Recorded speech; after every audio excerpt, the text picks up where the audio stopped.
Hi! Sa sandaling oras, ito na naman ako, muli na naman ako nagbalik sa inyo. Ano nga naman yung sabi mo, bakit? Kasi gusto ko yung bawat galaw ko dito, dapat natutuklasan nyo ako. Di ba, kanina nag-Facebook ako, ito na naman uli ang Mother Pring. Ito yung aking nakuha sa kanya na problema na isang akong pasyente na nag-Facebook kami nila. Ate, ano naramdaman mo ngayon? Tayo. Naginhawaan po ako, Nanay Paring. Okay. Po. Maraming salamat po sa tulong ng Panginoon.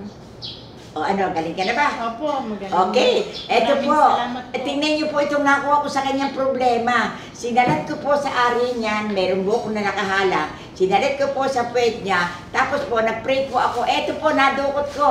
Nakuha na po sa kanya, wala pong problema, easy lang. Ano ang masasabi mo? Daling oras. Maraming salamat po. Sige, tuloy mo.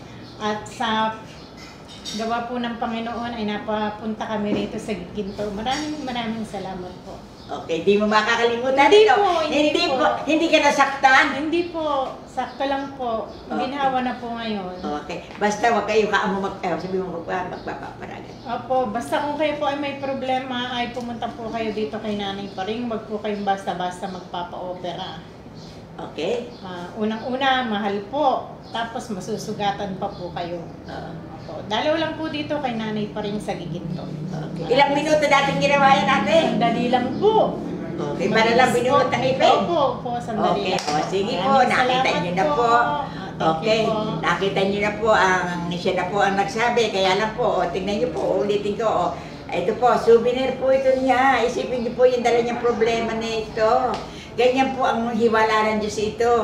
Kaya po dagdagan nyo ang dasal. Pagpupunta ka dito, gumayak na kayo, magdala na kayo ng baon, pinansyal at mga langis at kumpleto para hindi na po balik-balik. Dito po kasi, pagkaya ko na, tinatapos ko na po na hindi na balik-balik ang tao. Hindi ka na babalik ate, ha? Pero alalahanin mo, Facebook. Opo.